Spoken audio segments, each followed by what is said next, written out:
സിനിമകൾ എപ്പോഴും അത് ഒരു വിനോദം മാത്രമല്ലല്ലോ. സമൂഹത്തോട് ചോദ്യങ്ങൾ ചോദിക്കാനും ചർച്ചകൾക്ക് വഴി തുറക്കാനുമുള്ള ശക്തമായ ഒരു മാധ്യമം കൂടിയാണ് അല്ലേ. അത്തരം ഒരു കാലിക വിഷയത്തെ പ്രമേയമാക്കി ലർക്ക് എന്ന പുതിയ ചിത്രവുമായി പ്രേക്ഷകർക്ക് മുന്നിലേക്ക് എത്തുകയാണ് സംവിധായകൻ എം.എ. നിഷാദ്. ലർക്ക് സിനിമയെക്കുറിച്ചും അതിൻ്റെ രാഷ്ട്രീയം, സാമൂഹിക പ്രസക്തി എന്നിവയെക്കുറിച്ചും സംസാരിക്കാൻ നമുക്കൊപ്പം സംവിധായകൻ ശ്രീ എം.എ. നിഷാദാണ് ചേരുന്നത്. അദ്ദേഹമാണ് നമ്മുടെ അതിഥി. ഗുഡ് മോർണിംഗ് ശ്രീ സ്വാഗതം ഹലോ മലയാളത്തിലേക്ക്. Good morning. വളരെ സന്തോഷമുള്ളൊരു ദിവസമായിരിക്കും. സിനിമയുടെ റിലീസാണ്. സത്യം പറഞ്ഞാൽ ഈ ഒരു പേര് തന്നെ വളരെ കൗതുകമുള്ളൊരു പേരാണ്. എന്താണ് ലർക്ക്? ലർക്കിന് പിന്നിലെ കൗതുകം പറഞ്ഞുകൊണ്ട് തുടങ്ങാം. ലർക്ക് എന്ന് പറയുന്ന സിനിമ അതിൻ്റെ പേര് സൂചിപ്പിക്കുന്ന പോലെ ഇംഗ്ലീഷ് ടൈറ്റിലാണെങ്കിൽ പോലും പതിയിരിക്കുക എന്നാണ് അർത്ഥം. അതിനകത്ത് നമ്മളേറ്റവും പ്രാധാന്യം നിറഞ്ഞൊരു വിഷയമാണ് ജനങ്ങളുടെ മുന്നിൽ അവതരിപ്പിക്കുന്നത്, മാൻ അനിമൽ കോൺഫ്ലിക്റ്റ്.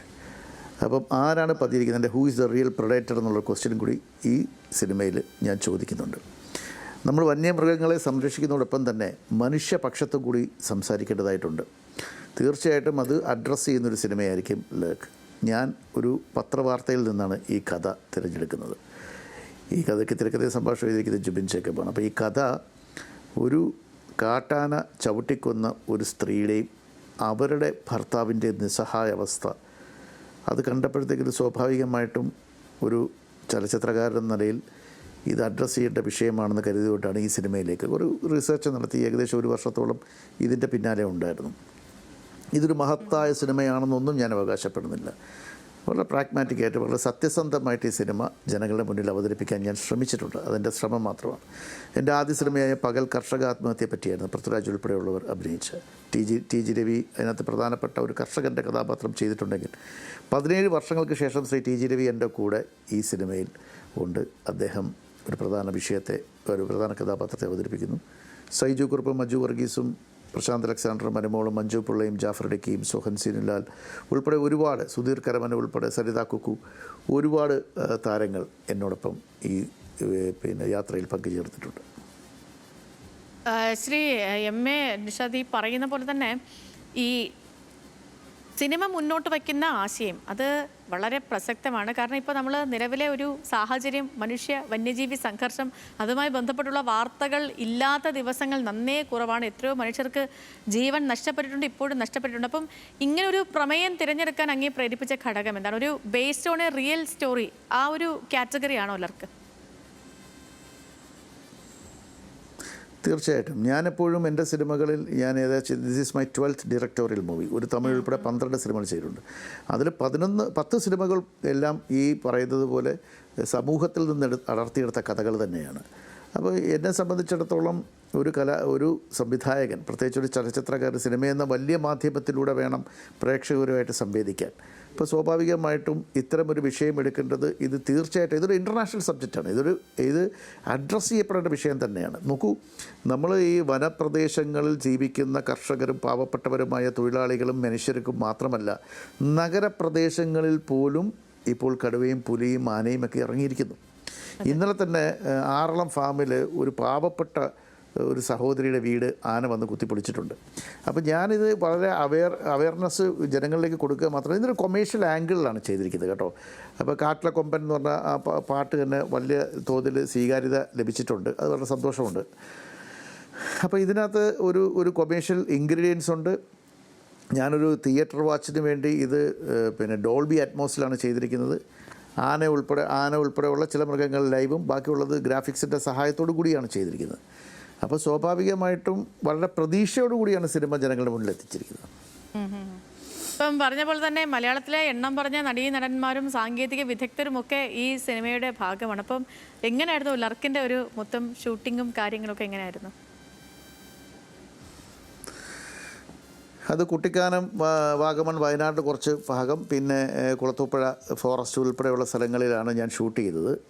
എനിക്ക് വളരെ എൻ്റെ കൂടെ എല്ലാ താരങ്ങളും ടെക്നീഷ്യൻസും ചേർന്ന് നിൽക്കുകയാണ് ചെയ്തത്. കാര്യം ഇത്രയും ഒരു നല്ലൊരു ഒരു വിഷയം, ഈ തീമിനെ അവർ ഭയങ്കരമായിട്ട് നെഞ്ചയിലേറ്റി. സൈജു കുറുപ്പ് ആണെങ്കിലും ശരി, അജു ആണെങ്കിലും പ്രശാന്ത് ആണെങ്കിലും മഞ്ജു പിള്ളയാണെങ്കിലും ഈ തരുന്ന എല്ലാ ആർട്ടിസ്റ്റുകളും ഒരാളെ മാത്രം ഞാൻ മാറ്റി നിർത്തുന്നില്ല. ജാഫർ ഇടുക്കി ആണെങ്കിലും ഇതുപോലെ സരിത കുക്കു ആണെങ്കിലും രമ്യ പണിക്കരാണെങ്കിലും സ്മിനു സിജു ആണെങ്കിലും ഒക്കെ അതോടൊപ്പം തന്നെ ഞാൻ 2-3 പ്രവാസികളായിട്ടുള്ള ആർട്ടിസ്റ്റുകളെയും ഈ സിനിമയിലേക്ക് കൊണ്ടുവന്നിട്ടുണ്ട്.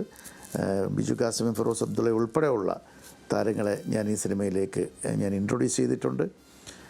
എന്നെ സംബന്ധിച്ചിടത്തോളം പ്രകാശ് അലക്സാണ് ഇതിൻ്റെ BGM ചെയ്തിരിക്കുന്നത്. മിനീഷ് തമ്പാൻ ഒരു പാട്ട് ചെയ്തിരിക്കുന്നു. ആ പാട്ടിപ്പോൾ ഹിറ്റാണ്. അപ്പോൾ സ്വാഭാവികമായിട്ടും ഇത് ജനങ്ങളിലേക്ക് എത്തണമെന്നുള്ള ആഗ്രഹത്തോടു കൂടി തന്നെയാണ് ഇതിനെ ഒരു കഥാപരമായിട്ട് തന്നെ ഒരു കൊമേഴ്ഷ്യൽ എലമെന്റ് വെച്ച് തന്നെ ഈ സിനിമ ചെയ്തിരിക്കുന്നത്. ശ്രീ എം എ നിഷാദ്, ഇപ്പം അങ്ങ് സംവിധാനം എന്നെ സംബന്ധിച്ചിടത്തോളം എനിക്ക് പ്രതീക്ഷ 12ാമത്തെ സിനിമയാണല്ലോ എല്ലാവർക്കും. അപ്പം ഈ എല്ലാ സിനിമകളും, അപ്പം അങ്ങയുടെ സംവിധാനം ചെയ്ത സിനിമയുടെയൊക്കെ ഒരു പാറ്റേൺ പരിശോധിച്ചാൽ എല്ലാത്തിലും ഒരു സാമൂഹിക അവബോധം ഉണ്ടാക്കുന്ന ഒരു വിഷയം കാണും, അതല്ലെങ്കിൽ സമൂഹത്തിൽ ചർച്ചയായിക്കൊണ്ടിരിക്കുന്ന ഒരു വിഷയം കാണും. അപ്പം ഇങ്ങനെ സാമൂഹിക വിഷയങ്ങൾ സിനിമയിൽ പ്രതിപാദിക്കുന്നത് അത് എന്തെങ്കിലും ഒരു ലക്ഷ്യത്തോടു കൂടിയാണോ, അതല്ലെങ്കിൽ മനുഷ്യർ ഇക്കാര്യങ്ങൾ കൂടുതലധികം സംസാരിക്കണം, ചർച്ച ചെയ്യണം, അങ്ങനെ ഒരു ആ ഒരു ലക്ഷ്യത്തിന് മേലാണോ? തീർച്ചയായിട്ടും. കാര്യം സിനിമ ചിരിക്കുകയും ചിന്തിപ്പിക്കുകയും ചെയ്യണം. അപ്പം മലയാളത്തിൻ്റെ മാസ്റ്റർ ക്രാഫ്റ്റ്മാൻ KG ജോർജ് സാറാണ്. അപ്പോൾ അദ്ദേഹം എടുത്തിരിക്കുന്ന വിഷയങ്ങളൊക്കെ അദ്ദേഹത്തിനൊന്നും 7 അയലത്തെടുത്താനുള്ള യോഗ്യത ഇരിക്കില്ല, പക്ഷേ ഒരു ശ്രമം മാത്രമാണ് ഞാൻ ആദ്യം സൂചിപ്പിച്ച പോലെ. അപ്പോൾ അദ്ദേഹം എടുത്തിരിക്കുന്ന വിഷയങ്ങളൊക്കെ സ്വാഭാവികമായിട്ടും ഒരു കലാകാരൻ്റെ പ്രതിബദ്ധതയാണ് പുലർത്തുന്നത്. അദ്ദേഹം മാത്രമല്ല, ഭരതേട്ടനാണെങ്കിലും പത്മനാഭൻ സാറാണെങ്കിലും ഒക്കെ പിന്നെ ഇതുപോലുള്ള കാര്യങ്ങളിൽ കൂടുതൽ അവർ ശ്രദ്ധ കേന്ദ്രീകരിച്ചിരുന്നു. അപ്പോൾ എൻ്റെ പ്രതീക്ഷ മുഴുവൻ ഇവിടുത്തെ ന്യൂജൻ കുട്ടികളിലാണ്. ഈ ജെൻസി കുട്ടികളെന്ന് പറഞ്ഞ് അവരെ ഒരിക്കലും അണ്ടർ എസ്റ്റിമേറ്റ് ചെയ്യാൻ പാടില്ല. കാരണം എല്ലാ സിനിമകളും പിന്നെ അവരുടെ ഫിംഗർ ടിപ്സിൽ കാണാൻ പറ്റുന്ന ലോകോത്തര സിനിമകളിലും കണ്ടൻറ് ബേസ് ചെയ്തിട്ടുള്ള സിനിമകളെ അവർ പ്രോത്സാഹിപ്പിക്കാറുണ്ട്. അപ്പോൾ ഇപ്പം നമുക്കൊരു പ്രളയം നടന്നപ്പം അല്ലെങ്കിൽ ഓരോ വിഷയം നടക്കുമ്പോൾ ആ കുട്ടികൾ എടുത്തിരിക്കുന്ന ഒരു സ്റ്റാൻഡുണ്ട്. ഇന്ന് നമ്മൾ ഇന്ത്യയിൽ നടക്കുന്ന ഒരു വലിയ സമരത്തെ തന്നെ. അപ്പോൾ സ്വാഭാവികമായിട്ടും ഈ ജെൻസി കുട്ടികൾക്ക് ഈ സിനിമ കാണണമെന്നുള്ള ആഗ്രഹത്തോടുകൂടി തന്നെയാണ് ഞാനതിൻ്റെ ഒരു സാങ്കേതിക രീതിയിൽ ഈ സ്വാഭാവികമായിട്ടും ഈ അറ്റ്മോസിൽ തന്നെ 5.1 ചെയ്താൽ മതി, എങ്കിലും ഞാൻ അറ്റ്മോസിൽ ചെയ്യാനുള്ള കാരണം എന്താണെന്ന് പറഞ്ഞാൽ ഒരിക്കലും ഇതൊരു വലിയ ഒരു ഹോളിവുഡോ അല്ലെങ്കിൽ അതുപോലുള്ള തട്ടുപൊളിപ്പൻ കൊമേഴ്ഷ്യൽ പടങ്ങളുമായിട്ട് താരതമ്യം ചെയ്യാൻ പറ്റുന്നൊരു സിനിമയല്ല. ഒരു വിഷയത്തെ സത്യസന്ധമായി അവതരിപ്പിച്ചു എന്നുള്ളതാണ്. ആ അവതരിപ്പിക്കുമ്പോൾ അതിനെ മാന്യമായ രീതിയിൽ ജനങ്ങളുടെ മുന്നിൽ എത്തിക്കുക, അതിൻ്റെ സാങ്കേതിക വശം ശ്രദ്ധിക്കുക, ഇതൊക്കെയാണ്. ഇപ്പോൾ സൗണ്ട് ഡിസൈൻ ചെയ്തിരിക്കുന്ന ജുബിൻ രാജാണ്, അതിൻ്റെ ഓഡിയോഗ്രാഫി ചെയ്തിരിക്കുന്ന ഗണേഷ് മാരാറാണ്. അപ്പോൾ എല്ലാ താരങ്ങളും എല്ലാ സാങ്കേതിക പ്രവർത്തകരും വളരെ സജീവമായി തന്നെ എന്നോടുകൂടി സഹകരിച്ചു എന്നുള്ളതാണ് സത്യം. ശ്രീ നിഷാദ്, ഇപ്പം ഞാൻ വേറൊരു കാര്യം ചോദിക്കട്ടെ. ഇപ്പം അങ്ങ് ഇത് പറഞ്ഞതുകൊണ്ടാണ്, ഇപ്പോൾ ഒരു സാമൂഹിക വിഷയത്തെ നമ്മൾ സിനിമയാക്കുമ്പോൾ സിനിമ വഴി ഒരു സന്ദേശം നൽകലും, സമൂഹത്തിനൊരു സന്ദേശം നൽകലും, അതിനൊപ്പം തന്നെ വിനോദ മൂല്യവും, ഇത് തമ്മിലുള്ളൊരു ബാലൻസ്, അതൊരു വെല്ലുവിളിയാണോ? തീർച്ചയായിട്ടും വെല്ലുവിളിയാണ്. പക്ഷേ അത് ബാലൻസ് ചെയ്യാൻ കാര്യം ഇപ്പോൾ കുട്ടികളായാലും ശരി, പ്രേക്ഷകരാണെങ്കിലും കാലാനുസൃതമായ മാറ്റങ്ങൾ ഉൾക്കൊണ്ടിട്ടുണ്ട്. അവർക്ക് കണ്ടൻറ്റിനോടാണ് താല്പര്യം. അപ്പോൾ കുറച്ചും കൂടി റിയലിസ്റ്റിക് അപ്രോച്ച് സിനിമകൾക്ക് വന്നിട്ടുണ്ട്. അതൊരു മെസ്സേജിനേക്കാൾ ഉപരിയായിട്ട് ഒരു അഡ്രസ്സ് ചെയ്യുന്നു എന്ന് മാത്രമേ ഉള്ളൂ. എനിക്കിപ്പോൾ അതിനകത്തൊരു സൊല്യൂഷനോ ഒരു സന്ദേശമോ കൊടുക്കുന്നതല്ല. ഞാൻ അഡ്രസ്സ് ചെയ്തു. ഇപ്പോൾ കേരള ടോക്കീസ് എൻ്റെ ബാനർ തന്നെയാണ്. അതുകൊണ്ടാണ് ഈ സിനിമ ധൈര്യമായിട്ട് ചെയ്യുന്നത്. ശ്രീ R ഹരികുമാർ, അദ്ദേഹം എൻ്റെ വഴികാട്ടിയും എൻ്റെ ജ്യേഷ്ഠ സഹോദരനുമാണ്. അദ്ദേഹമാണ് ഇതിൻ്റെ പ്രസൻറ്റർ. അപ്പോൾ ഇത്തരം സിനിമകളുടെ ഒരു വന്നപ്പോൾ അദ്ദേഹം തന്നെ എൻ്റെ അടുത്ത് പറഞ്ഞു, ഐ വിൽ സപ്പോർട്ട് യു എന്ന് പറഞ്ഞു. അപ്പോൾ അങ്ങനെ സ്വാഭാവികമായിട്ടും അങ്ങനെയുള്ള പിന്നെ സഹോദരങ്ങളുടെ സുഹൃത്തുക്കളുടെ ഒരു പിന്തുണയും എൻ്റെ ഈ പ്രൊഡക്ഷനിൽ ഉണ്ടായിട്ടുണ്ട് എന്നുള്ളതാണ് സത്യം. ഓക്കെ, ഇപ്പം ഈ സിനിമ നമ്മൾ പറഞ്ഞ പോലെ സാമൂഹിക പ്രാധാന്യമുള്ള സിനിമയാണ്. വന്യജീവി സംഘർഷമൊക്കെ പ്രതിപാദിക്കുന്ന ഒരു സിനിമയാണ്. അപ്പം ചിലർക്കെങ്കിലും വല്ല അസ്വസ്ഥതയോ കാര്യങ്ങളൊക്കെ ഉണ്ടാകാൻ ഇടയുണ്ട്. അപ്പം എന്തെങ്കിലും വിവാദങ്ങളൊക്കെ ഇതിനെ ബാധിക്കുമെന്നൊരു തോന്നലുണ്ടോ? അല്ല, വിവാദത്തിന് വേണ്ടി ഞാൻ സിനിമ എടുക്കാറില്ല. നിങ്ങൾക്കൊക്കെ അറിയാമല്ലോ. ഇപ്പം ഇതിനകത്ത് അനുമോൾ ചെയ്ത കഥാപാത്രം, ഇതിൻ്റെ ഈ സിനിമയുടെ ബാക്ക് ബോൺ എന്ന് പറഞ്ഞാൽ അനുമോളിൻ്റെ ശ്രീലക്ഷ്മി എന്ന് പറഞ്ഞ ക്യാരക്ടറാണ്. ഒരു ചെറുത്തുനിൽപ്പിൻ്റെ ഒരു സ്ത്രീശക്തമാണ്. സമൂഹത്തിൻ്റെ ചാലകശക്തിയായി സ്ത്രീകൾ മാറുന്നൊരു കാഴ്ച നമ്മൾ കണ്ടുകൊണ്ടിരിക്കുകയാണ്. അപ്പം ഇതിന് ചില മൃഗസ്നേഹികൾക്കൊക്കെ ഇതിൻ്റെ ഒരു ചിലപ്പോൾ അസ്വാരസ്യമുണ്ടായ ഒരു ടീസർ ഇറങ്ങിക്കഴിഞ്ഞപ്പം ഇതിനെല്ലാത്തിനും ഫാൻസാണല്ലോ. അരിക്കൊമ്പൻ ഫാൻസ്, മറ്റേ ഫാൻസ്, മറിച്ച ഫാൻസ് പറഞ്ഞാൽ ആനകൾക്കും ബസ്സിനുമൊക്കെ ഫാൻസാണല്ലോ. മനുഷ്യരെ പറ്റി ആരും ചിന്തിക്കുന്നില്ല എന്നുള്ളത് സത്യം. അപ്പോൾ ആ ടീസർ ഇറങ്ങിക്കഴിഞ്ഞപ്പോഴത്തേക്കും സ്വാഭാവികമായിട്ടും പല കോണുകളിൽ നിന്ന് വിമർശനങ്ങളും ഭീഷണികളൊക്കെ ഉണ്ടായിരുന്നു. ഞാനതൊന്നും കെയർ ചെയ്യാറില്ല. പിന്നെ എന്നെ സംബന്ധിച്ചിടത്തോളം ഇതിൻ്റെ അകത്ത് ശക്തമായ ഒരു പൊളിറ്റിക്സ് സംസാരിക്കുന്നുണ്ട്. അത് സിനിമ കാണുമ്പോഴാണ് മനസ്സിലാക്കുന്നത്. അതിപ്പോൾ വിവാദം ഉണ്ടാക്കാൻ ഞാൻ ആഗ്രഹിക്കുന്നില്ല. ഇനി ആർക്കെങ്കിലും വിവാദം ഉണ്ടാക്കാനെന്നുണ്ടെങ്കിൽ അതിന് മറുപടി പറയാനും എനിക്ക് കഴിയുമെന്നുള്ള വിശ്വാസം എനിക്കുണ്ട്. ഓക്കെ, ഇന്നിപ്പോൾ നമ്മളൊരു സോഷ്യൽ മീഡിയ കാലത്താണ് ജീവിക്കുന്നത്. അപ്പോൾ അതുകൊണ്ട് തന്നെ സിനിമകൾ റിലീസാകുന്നതിന് മുൻപ് തന്നെ വിധി എഴുതിപ്പെടുന്ന ഒരു അവസ്ഥ ചിലയിടത്തെങ്കിലും ഉണ്ട്. അപ്പം ഒരു സംവിധായകൻ എന്നുള്ള നിലയിൽ എത്രമാത്രം ഇത് അങ്ങേരൊരു സമ്മർദ്ദം ഉണ്ടാക്കുന്നു? അല്ല, എനിക്ക് അങ്ങനത്തെ സമ്മർദ്ദം ഉണ്ടാക്കിയാൽ ഒരു സിനിമയും ചെയ്യാൻ പറ്റത്തില്ല. അതാണ് വസ്തുത. എന്നെ സംബന്ധിച്ചിടത്തോളം ഇപ്പോൾ 10ഓളം ഫെസ്റ്റിവലിൽ പോയി. അതിൽ പിന്നെ ശ്രീലങ്കൻ ഇൻ്റർനാഷണൽ ഫിലിം ഫെസ്റ്റിവലിലും കർണാടകയിലും ബെസ്റ്റ് ആക്ടർ എനിക്ക് കിട്ടി. മധ്യപ്രദേശ് ഇൻ്റർനാഷണൽ ഫെസ്റ്റിവലിൽ 3 അവാർഡ് കിട്ടിയാലും 1 സപ്പോർട്ടിംഗ് ആക്ടർ ടി ജി രവിചേട്ടന്, അനുമോൾക്ക് സ്പെഷ്യൽ മെൻഷൻ ഉണ്ടായിരുന്നു. ഈ നമ്മുടെ എഡിറ്റർ വിപിൻ മണ്ണൂരിനും അതുപോലെ തന്നെ ഓഡിയോഗ്രാഫി ചെയ്ത ഗണേഷ് മാരാർക്കും അക്ലമേഷൻ അവാർഡുകളുണ്ടായിരുന്നു. അപ്പം ഇത് സ്വാഭാവികമായിട്ടും മറ്റു രാജ്യങ്ങളിലും മറ്റു സ്ഥലങ്ങളിലുമുള്ള ആളുകൾ ഇത് ഏറ്റെടുക്കുന്നുണ്ട്. പിന്നെ ഓരോരുത്തരുടെ കാഴ്ച പോലെ ഇരിക്കും. ഒരു സിനിമ കാണുമ്പോൾ നമുക്ക് നിർബന്ധിച്ച് പറയാൻ പറ്റത്തില്ലല്ലോ, ഇന്ന് സിനിമ കണ്ടേ പറ്റൂ, സിനിമ ഇഷ്ടപ്പെടണമെന്നൊന്നും പറയാൻ പറ്റത്തില്ലല്ലോ. അത് ഓരോരുത്തരുടെ ഇഷ്ടമാണ്. അപ്പോൾ സ്വാഭാവികമായിട്ടും ഈ കാലഘട്ടത്തിൽ സോഷ്യൽ മീഡിയയിൽ എന്നോട് വിരോധമുള്ള, എൻ്റെ പൊളിറ്റിക്കലായിട്ടുള്ള കാര്യങ്ങളിലോ എൻ്റെ നിലപാടുകളോട് വിരോധമുള്ള ആളുകൾക്ക് സ്വാഭാവികമായിട്ടും എന്നെ എതിർക്കാം. തീർച്ചയായിട്ടും അവർ എതിർക്കുന്നുണ്ട്, സിനിമ വരുന്നതിന് മുമ്പ് എതിർക്കുന്നുണ്ട്. അതിനെയൊക്കെ ഞാൻ വളരെ ചിരിച്ചുകൊണ്ടേ നേരിടത്തുള്ളൂ. കാര്യം അതിലൊന്നും ഞാൻ ഒട്ടും ഖിന്നനല്ല. എൻ്റെ സിനിമ സംസാരിക്കട്ടെ. എൻ്റെ സിനിമ ജനങ്ങളിലേക്ക് എത്തിക്കാൻ പറ്റുമോ എന്നുള്ളൊരു ശ്രമമാണ് ഞാൻ പറയുന്നത്. എല്ലാം ശ്രമമാണ്. ആ ശ്രമം വിജയിച്ചോ ഇല്ലയോ എന്നുള്ളത് ഇന്ന് ഉച്ചയ്ക്ക് അറിയാൻ പറ്റുമല്ലോ. അപ്പോൾ വളരെ സത്യസന്ധമായി ചെയ്തിരിക്കുന്ന ഒരു സിനിമയെ ജനങ്ങൾ എങ്ങനെ ഏറ്റെടുക്കുന്നു എന്നുള്ളതാണ്. അതിൽ ഒരു സംവിധായകൻ എന്ന നിലയിൽ എൻ്റെ വിധി എഴുതുന്നത് ഇന്നത്തെ നൂൺ ഷോയോ അല്ലെങ്കിൽ ഇന്നത്തെ മാറ്റിനെയോ കഴിയുമ്പോഴാണ്. ഓക്കെ, ഇനിയിപ്പം നേരത്തെ അങ്ങ് തന്നെ പ്രതിപാദിച്ചു പോയതുകൊണ്ട് ഞാൻ ഈ CJP-യുടെ സമരവുമായി ബന്ധപ്പെട്ടുള്ള കാര്യത്തിൽ പോകുന്നത്, നമ്മുടെ രാജ്യത്ത് ഒരു വലിയ വിദ്യാർത്ഥി പ്രതിഷേധം നടക്കുന്നുണ്ട്. അതിന് സമൂഹത്തിൻ്റെ എല്ലാ മേഖലയിൽ നിന്നുള്ള എല്ലാവരും അതിന് പിന്തുണ അർപ്പിക്കുന്നുണ്ട്. ഇപ്പം പ്രത്യേകിച്ച് സിനിമ, സാംസ്കാരിക കലാമേഖലകളിൽ നിന്നുള്ള നിരവധി പേർ ഡൽഹിയിൽ ജന്തർ മന്ദറിൽ പോയും അതല്ലാതെ സമൂഹ മാധ്യമങ്ങൾ വഴിയും ഈ അല്ലാതുള്ള ഓരോ സംസ്ഥാനത്തെയും പ്രതിഷേധ കൂട്ടായ്മകളിലും ജില്ലകളിലെ പ്രതിഷേധ കൂട്ടായ്മകളിലുമൊക്കെ പങ്കെടുത്ത് അവരുടെ അഭിപ്രായങ്ങൾ രേഖപ്പെടുത്തി വരികയാണ്. ഈ വിഷയത്തിൽ അങ്ങയുടെ നിലപാട് എന്താണ്? എന്താ സംശയം? എൻ്റെ നിലപാടുകൾ ഞാൻ ഇന്ന് വരെ വെള്ളം ചേർത്തിട്ടുണ്ടോ? എൻ്റെ നിലപാട് കുട്ടികളുടെ കൂടെയാണ്. യുവാക്കളെ കേൾക്കുക തന്നെ വേണം. It is A movement.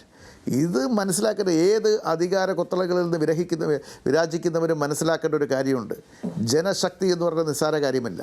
ഞാൻ എന്നും ഈ സമരം ചെയ്ത വിദ്യാർത്ഥികളുടെ കൂടെയാണ്. എത്ര പേർ ആത്മഹത്യ ചെയ്തു, ഒരു സഹോദരി മരിച്ചു. ഇതൊന്നും കണ്ടില്ലാതെ കണ്ണും കെട്ടി ഇരിക്കുന്ന ഭരണകൂടത്തിനെതിരെ ശക്തമായ വിരൽ ചൂണ്ടലാണ് നമ്മുടെ സമൂഹത്തിൻ്റെ ചെറുപ്പക്കാർ ചെയ്തിരിക്കുന്നത്. എൻ്റെ പ്രതീക്ഷ ഈ രാജ്യത്തിലെ ജനാധിപത്യം നഷ്ടപ്പെടില്ല എന്നുള്ള എൻ്റെ പ്രതീക്ഷ ആ കുട്ടികളാണ്. പൂർണ്ണമായിട്ടും എൻ്റെ പിന്തുണ അവർക്കല്ലേ. എന്താ സംശയം അക്കാര്യത്തിൽ? യാതൊരു സംശയമില്ല. ഓക്കെ, ഞാൻ വിവാദം ഉണ്ടാക്കാൻ വേണ്ടി ചോദിക്കുന്നില്ല. പക്ഷേ എങ്കിലും ഇന്നലെ മേജർ റിവ്യൂ ഒക്കെ നടത്തിയ പ്രതികരണം ഒരുപക്ഷെ ശ്രീ MA നിഷാദ് കണ്ടു കാണുമായിരിക്കും.